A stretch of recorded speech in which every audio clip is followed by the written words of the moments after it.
Welcome back to the channel. ಬೆಳಗ್ಗೆ ಎದ್ದೆ channel delete ಮಾಡ್ಬೋಣ ಹಂಗೆ ಹಿಂಗೆ ಅಂತ ಡೌ ಮಾಡೋಣ, ಯಾಕಂದ್ರೆ ಇವತ್ತು ಏಪ್ರಿಲ್ 1 ಅಲ್ವಾ, ಫೂಲ್ ಮಾಡ್ಬೋಣ ಅಂತ ಅನ್ಕೋತಾ ಇದ್ದೆ. ಆಮೇಲೆ ನೆನಪಾಯ್ತು ಕಳೆದ ವರ್ಷ ಇದೇ ಟೈಮಲ್ಲಿ ಫೂಲ್ ಮಾಡೋದಕ್ಕೆ ಹೋಗಿ ನಿಜವಾಗ್ಲೂ ಕೂಡ ಚಾನಲ್ ಮಾನಿಟೈಸೇಷನ್ ಡಮಾರ್ ಆಗಿತ್ತು ಅಂತ. ಬೇಡ, ಫೂಲ್ ಮಾಡೋದು ಏನೇ ಆಗಲಿ ಚಾನಲ್ ಅಂತೂ ಡಿಲೀಟ್ ಆಗಲ್ಲ. ಈ ಮೊದಲನೇದಾಗಿ ನಮ್ಮ ಅಮೇರಿಕನ್ ನೈಟ್ ಮೇರ್ ಕೋಡಿ ರೋಡ್ಸ್ ಅವರ ಬಗ್ಗೆ ಮಾತಾಡೋದಾದ್ರೆ ಚಾನಲ್ ಅಂತೂ ಡಿಲೀಟ್ ಆಗಲ್ಲ, ನಾನಂತೂ ಡಿಲೀಟ್ ಮಾಡಲ್ಲ ಚಾನಲ್ನ. ಏನೇ ಆಗಲಿ, ಮೊದಲನೇದಾಗಿ ನಮ್ಮ ಅಮೇರಿಕನ್ ನೈಟ್ ಮೇರ್ ಕೋಡಿ ರೋಡ್ಸ್ ಅವರ ಬಗ್ಗೆ ಮಾತಾಡೋದಾದ್ರೆ ನಿಮಗೆ ಗೊತ್ತಿರಬಹುದು, ರೀಸೆಂಟ್ ಆಗಿ ನಮ್ಮ ಕೋಡಿ ರೋಡ್ಸ್ ಅವರು ರೋಮನ್ ರೈನ್ಸ್ ಅವರ ಬಗ್ಗೆ ಒಂದು ಸ್ಟೇಟ್ಮೆಂಟ್ ನ ಕೊಟ್ಟಿದ್ರು. ಅಂದ್ರೆ ಸ್ಟ್ರೀಟ್ ಫೈಟರ್ ಮೂವಿ ಸೆಟ್ ಅಲ್ಲಿ ನಾನು ಹಾಗೆ ರೋಮನ್ ರೈನ್ಸ್ ಅವರು ಜಾಸ್ತಿ ಮೀಟೇ ಮಾಡಿಲ್ಲ, ಕೇವಲ ಒಂದೇ ಒಂದು ಬಾರಿ ಬಂದು ರೋಮನ್ ರೈನ್ಸ್ ಅವರು ನನ್ನ ಬಳಿ ಒಂದು ಅಡ್ರೆಸ್ ನ ಕೇಳಿದ್ರು, ಅದಕ್ಕೆ ನಾನು ಆನ್ಸರ್ ನ ಕೊಟ್ಟಿದ್ದೆ ಅಷ್ಟೇ ಅಂತ ಹೇಳಿದ್ರು. ಅಂಡ್ ಇದಾದ್ಮೇಲೆ ನಮ್ಮ ರೋಮನ್ ರೈನ್ಸ್ ಅವರು ಕೋಡಿ ರೋಡ್ಸ್ ಅವರ ಬಗ್ಗೆ ಒಂದು ಸ್ಟೇಟ್ಮೆಂಟ್ ನ ಕೊಟ್ಟಿದ್ರು. ಅಫ್ಕೋರ್ಸ್ ನಾವು ಜಾಸ್ತಿ ಮೀಟ್ ಮಾಡಿಲ್ಲ, ಯಾಕಂದ್ರೆ ಕೋಡಿ ರೋಡ್ಸ್ ಸಿಕ್ಕಾಪಟ್ಟೆ ನರ್ವಸ್ ಆಗಿದ್ದ. ನಾನು ಅಲ್ಲಿಗೆ ಬಂದ್ ಕೂಡ್ಲೇನೆ ಅವನ ಫೇಸ್ ಅಲ್ಲಿ ನರ್ವಸ್ನೆಸ್ ಕಾಣಿಸ್ತಾ ಇತ್ತು. ಅಫ್ಕೋರ್ಸ್ ಟ್ರೈಬಲ್ ಚೀಫ್ ಏನಾದ್ರೂ ನೀನಿರ್ತಕ್ಕಂತಹ ಜಾಗಕ್ಕೆ ಬಂದ್ರೆ ನಿನ್ಗೂ ಕೂಡ ನರ್ವಸ್ ಆಗುತ್ತೆ ಅಂತ ಕೋಡಿ ರೋಡ್ಸ್ ನನ್ನನ್ನು ನೋಡಿ ಸಿಕ್ಕಾಪಟ್ಟೆ ನರ್ವಸ್ ಆಗಿದ್ರು ಅಂತ ನಮ್ಮ ರೋಮನ್ ರೈನ್ಸ್ ಅವರು ಆನ್ಸರ್ ನ ಕೊಟ್ಟಿದ್ರು. ಅಂಡ್ ಈಗ ಕೋಡಿ ರೋಡ್ಸ್ ಅವರು ರೀಸೆಂಟ್ ಆಗಿ ರೋಮನ್ ರೈನ್ಸ್ ಅವರ ಆ ಒಂದು ಮಾತಿಗೆ ರಿಯಾಕ್ಷನ್ ಕೊಟ್ಟಿದ್ದಾರೆ. ಅವ್ರು ಹೇಳ್ತಾರೆ, ಇಲ್ಲ ಇಲ್ಲ ಇಲ್ಲ, ನಾನಂತೂ ನರ್ವಸ್ ಆಗಿರ್ಲಿಲ್ಲ, ರೋಮನ್ ರೈನ್ಸ್ ಅವರೇ ನರ್ವಸ್ ಆಗಿದ್ದು. ಯಾಕಂದ್ರೆ ನಾನು ಅಲ್ಲಿ ರೋಮನ್ ರೈನ್ಸ್ ಅವ್ರಿಗಿಂತ ಮುಂಚೆನೆ ಬಂದಿದ್ದೆ, ರೋಮನ್ ರೈನ್ಸ್ ಆಮೇಲೆ ಲೇಟ್ ಆಗಿ ಬಂದಿದ್ದು, ಅವನಿಗೆ ಅಡ್ರೆಸ್ ಕೂಡ ಗೊತ್ತಿರಲಿಲ್ಲ, ಅದಕ್ಕೋಸ್ಕರ ಅವನು ಸಿಕ್ಕಾಪಟ್ಟೆ ನರ್ವಸ್ ಆಗಿ ನನ್ನ ಬಳಿನೇ ಬಂದು ಅಡ್ರೆಸ್ ನ ಕೇಳ್ತಾ ಇದ್ದ. ನಾನು ನರ್ವಸ್ ಆಗಿರಲಿಲ್ಲ, ಬದಲಿಗೆ ರೋಮನ್ ರೈನ್ಸ್ ಸಿಕ್ಕಾಪಟ್ಟೆ ನರ್ವಸ್ ಆಗಿದ್ದ ಅಂತ ನಮ್ಮ ಕೋಡಿ ರೋಡ್ಸ್ ಅವರು ರೋಮನ್ ರೈನ್ಸ್ ಅವರ ಮೇಲೆ ಸ್ಟೇಟ್ಮೆಂಟ್ ನ ಕೊಟ್ಟಿದ್ದಾರೆ. ಏನ್ ಕಥೆನೋ ಏನೋ, ಒಟ್ಟಿನಲ್ಲಿ ಇವರಿಬ್ರು ಕೂಡ ಶೂಟಿಂಗ್ ನ ಮುಗಿಸ್ಕೊಂಡು ಬಂದಿದ್ದಾರೆ, ಯಾವುದೇ ರೀತಿಯ ಪ್ರಾಬ್ಲಮ್ ನ ಮಾಡ್ಕೊಳ್ದಲೆ. ಅದು ಒಂದು ಒಳ್ಳೆಯ ವಿಚಾರ. ನೆಕ್ಸ್ಟ್ ಅಪ್ಡೇಟ್ ಕಡೆ ಬರೋದಾದ್ರೆ, ರೀಸೆಂಟ್ ಆಗಿ ಒಂದು ವಿಡಿಯೋದಲ್ಲಿ ನಾನು ನಿಮಗೆ ತಿಳಿಸಿದ್ದೆ, ಡಬ್ಲ್ಯೂ ಅವರು ರೀಸೆಂಟ್ ಆಗಿ ಕ್ಲಬ್ ಡಬ್ಲ್ಯೂ ಅಂತ ಒಂದು ಹೊಸ ಟ್ರೇಡ್ ಮಾರ್ಕ್ ನ ಫೈಲ್ ಮಾಡ್ಕೊಂಡಿದ್ದಾರೆ ಅಂತ. And Monday night Raw backstage ಅಲ್ಲಿ ಕ್ಲಬ್ ಡಬ್ಲ್ಯೂ ಅಂತ ಸ್ಟಿಕ್ಕರ್ಸ್ ಗಳನ್ನ ಕೂಡ ಡಬ್ಲ್ಯೂ ಅವರು ಅಣಿಸಿರೋದು ಕೆಲವೊಂದಷ್ಟು ಜಾಗದಲ್ಲಿ ಸ್ಪಾಟ್ ಆಗಿದೆ, ನೀವು ಇಲ್ಲಿ ನೋಡ್ತಾ ಇರಬಹುದು. ಅದು ಏನಕ್ಕೆ ಸಂಬಂಧಪಟ್ಟಿದ್ದು ಏನು ಕಥೆನೇ ಗೊತ್ತಿಲ್ಲ, ಒಟ್ಟಿನಲ್ಲಿ ಬ್ಯಾಕ್ ಸ್ಟೇಜ್ ಅಲ್ಲಿ ಕ್ಲಬ್ ಡಬ್ಲ್ಯೂ ಅನ್ನೋ ಸ್ಟಿಕ್ಕರ್ಸ್ ಗಳನ್ನ ಕೂಡ ಡಬ್ಲ್ಯೂ ಅವರು ಅಣಿಸಿದ್ರು. ಅಂಡ್ ಈ ಸ್ಟಿಕ್ಕರಿಗೋಸ್ಕರ ಏನಾದ್ರೂ ಟ್ರೇಡ್ ಮಾರ್ಕ್ ನ ಫೈಲ್ ಮಾಡ್ಕೊಂಡ್ರ ಲಿಟರಲಿ ಏನು ಕೂಡ ಗೊತ್ತಾಗ್ತಾ ಇಲ್ಲ. ನೆಕ್ಸ್ಟ್ ಅಪ್ಡೇಟ್ ಕಡೆ ಬರೋದಾದ್ರೆ, ಇದಿರ್ತಕ್ಕಂಥದ್ದು ಇಂಟರ್ಕಾಂಟಿನೆಂಟಲ್ ಚಾಂಪಿಯನ್ಶಿಪ್ ಗೆ ನಮಗೆ ರೆಸಲ್ ಮೀನಿಯಾದಲ್ಲಿ ಲ್ಯಾಡರ್ ಮ್ಯಾಚ್ ನೋಡೋದಕ್ಕೆ ಸಿಗ್ತಾ ಇದೆಯಲ್ಲ, ಅದ್ರ ಬಗ್ಗೆ ನಿಮಗೆ ಗೊತ್ತಿರಬಹುದು. ಡಬ್ಲ್ಯೂ ಅವರು ಅಫಿಷಿಯಲ್ ಆಗಿ JD McDonagh versus Dragon Lee versus Penta versus Je'Von Evans versus Rusev ಅವರ ನಡುವೆ ಇಂಟರ್ಕಾಂಟಿನೆಂಟಲ್ ಚಾಂಪಿಯನ್ಶಿಪ್ ಗೆ ರೆಸಲ್ ಮೀನಿಯಾದಲ್ಲಿ ಲ್ಯಾಡರ್ ಮ್ಯಾಚ್ ನ ಅಫಿಷಿಯಲ್ ಆಗಿ ಕನ್ಫರ್ಮ್ ಮಾಡಿದ್ದಾರೆ. But JD McDonagh, Dragon Lee, Je'Von Evans ಹಾಗೆ ರೂಸೆವ್ ಅವ್ರನ್ನೇ ಯಾಕೆ ಡಬ್ಲ್ಯೂ ಅವರು ಈ ಒಂದು ಮ್ಯಾಚ್ ಅಲ್ಲಿ ಹಾಕಿದ್ರು ಅಂತ ನಿಮ್ಮೆಲ್ಲರಿಗೂ ಕೂಡ ಪ್ರಶ್ನೆ ಕಾಣಿಸ್ತಾ ಇರಬಹುದು. ಅಂಡ್ ಅದಕ್ಕೆ ಡಬ್ಲ್ಯೂ ಅವರೇ ಅಫಿಷಿಯಲ್ ಆಗಿ ಕನ್ಫರ್ಮ್ ಮಾಡ್ತಾರೆ. ಈ ಒಂದು ಲ್ಯಾಡರ್ ಮ್ಯಾಚ್ ಗೆ ಕ್ವಾಲಿಫಿಕೇಶನ್ ಮ್ಯಾಚಸ್ ಗಳನ್ನ ಅವರು ಡಬ್ಲ್ಯೂ ಮೈನ್ ಇವೆಂಟ್ ಶೋ ಅಲ್ಲಿ ಮಾಡಿದ್ರಂತೆ. ಅಂಡ್ ಆ ಮೈನ್ ಇವೆಂಟ್ ಶೋ ಅಲ್ಲಿ ನಮ್ಮ ಜೆಡಿ ಮೆಕ್ಡೊನಾಗ್ ಅವರು ಅಕಿರಾ ಟಜಾವಾ ಅವ್ರನ್ನ ಫೇಸ್ ಮಾಡಿ ಸೋಲಿಸಿದ್ರಂತೆ.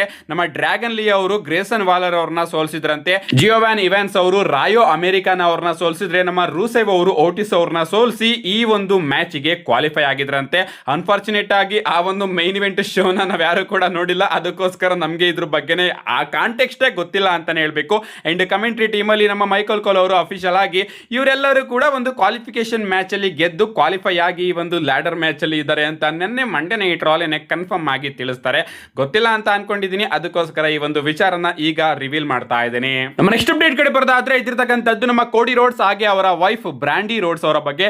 ಎಷ್ಟು ನಿಮಗೆ ಗೊತ್ತಿರಬಹುದು, ಇವರಿಬ್ರು ಕೂಡ ನಮಗೆ ಡಬ್ಲ್ಯೂ ಅಲ್ಲಿ ನೋಡೋದಕ್ಕೆ ಸಿಗ್ತಾ ಇದ್ರು. ಅದಾದ್ಮೇಲೆ ಡಬ್ಲ್ಯೂ ಕಂಪನಿನ ಲೀವ್ ಮಾಡಿ ಹೊರಗಡೆ ಹೋಗಿ AEW ಕಂಪನಿನ ಸೇರ್ಕೊಂಡು ಬಿಲ್ಡ್ ಮಾಡಿದ್ರು ಅಂತಾನೆ ಹೇಳ್ಬೇಕು. ಸಡನ್ ಆಗಿ AEW ಕಂಪನಿನೂ ಕೂಡ ಲೀವ್ ಮಾಡಿ ನಮ್ಮ ಕೋಡಿ ರೋಡ್ಸ್ ಹಾಗೆ ಬ್ರಾಂಡಿ ರೋಡ್ಸ್ ಅವರು ಈಗ ಡಬ್ಲ್ಯೂ ಕಂಪನಿಯಲ್ಲಿ ಕಾಣಿಸ್ಕೊತಾ ಇದ್ದಾರೆ.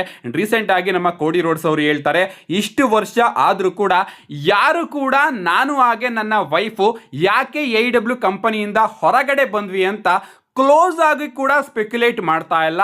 ಲಿಟ್ರಲಿ ಅವರು ಸ್ಪೆಕ್ಯುಲೇಟ್ ಮಾಡೋದ್ರಲ್ಲಿ ಚೂರು ಕೂಡ ಕ್ಲೋಸ್ಗೆ ಬಂದಿಲ್ಲ ಅಂತ ನಮ್ಮ ಕೋಡಿ ರೋಡ್ಸ್ ಅವರು ತಿಳಿಸಿದ್ದಾರೆ.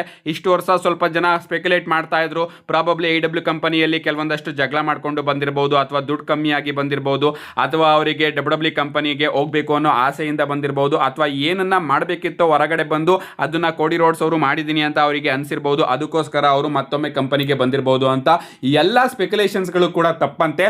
ಲಿಟ್ರಲಿ ಅವರು ಅವರು ಯಾಕೆ ಬಂದ್ರು ಅನ್ನೋ ಒಂದು ಸ್ಪೆಕ್ಯುಲೇಷನ್ ಅಲ್ಲಿ ಚೂರು ಕೂಡ ಕ್ಲೋಸ್ಗೂ ಬಂದಿಲ್ವಂತೆ. ಅವ್ರಿಗೆ ಗೊತ್ತು ಕೋಡಿ ರೋಡ್ಸ್ ಹಾಗೆ ನಮ್ಮ ಬ್ರ್ಯಾಂಡಿ ರೋಡ್ಸ್ ಅವರಿಗೆ ಯಾಕೆ ಅವರು AW ಕಂಪನಿಯಿಂದ ಹೊರಗಡೆ ಬಂದ್ರು ಅಂತ.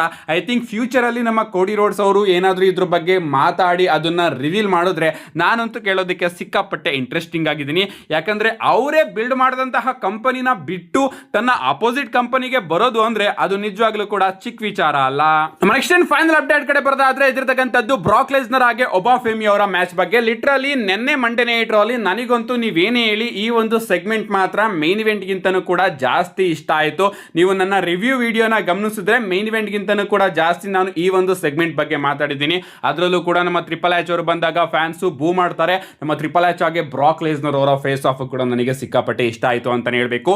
ಬ್ರಾಲ್ ಮಾಡ್ದಲೇನೆ ಇವರಿಬ್ರು ಕೂಡ ತನ್ನ ಮ್ಯಾಚಿಗೆ ಹೈಪ್ ನ ಇನ್ನೂ ಕೂಡ ಜಾಸ್ತಿ ಮಾಡಿದ್ರು. ಅಂಡ್ ಈಗ ನಮ್ಮ ಡೇವ್ ಮೆಲ್ಸನ್ ಅವರು ಅಭಿಪ್ರಾಯ ಪಡ್ತಿರೋ ಪ್ರಕಾರ ಸ್ವಲ್ಪ ಜನ WWE ಬ್ಯಾಕ್ ಸ್ಟೇಜ್ ಅಲ್ಲಿ ಮಾತಾಡ್ತಾ ಇದ್ದಾರಂತೆ ಬ್ರಾಕ್ ಲೆಸ್ನರ್ ಹಾಗೆ ಒಬಾಫೆಮಿ ಅವರ ಮ್ಯಾಚ್ ರಸಲ್ ಮೀನಿಯಾ 41 ನ ಮೇನ್ ಇವೆಂಟ್ ಮಾಡಿದ್ರೆ ಚೆನ್ನಾಗಿರುತ್ತೆ ಅಂತ.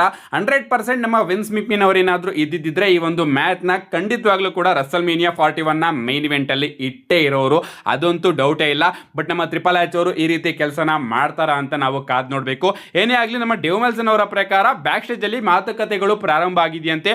ಬ್ರಾಕ್ ಲೆಸ್ನರ್ ಹಾಗೆ ಒಬಾಫೆಮಿ ಅವರ ಮ್ಯಾಚ್ ರಸಲ್ ಮೀನಿಯಾ ನೈಟ್ 1 ನ ಮೇನ್ ಇವೆಂಟ್ ಮಾಡಬೇಕು ಅಂತ. ಇದ್ರ ಬಗ್ಗೆ ನಿಮ್ಮ ಅನಿಸಿಕೆ ಏನಾದ್ರೂ ಇದ್ರೆ ಕಮೆಂಟ್ ಸೆಕ್ಷನ್ ಅಲ್ಲಿ ಕಮೆಂಟ್ ಮಾಡಿ ಅಂತ ಹೇಳ್ತಾ see you guys in my next video.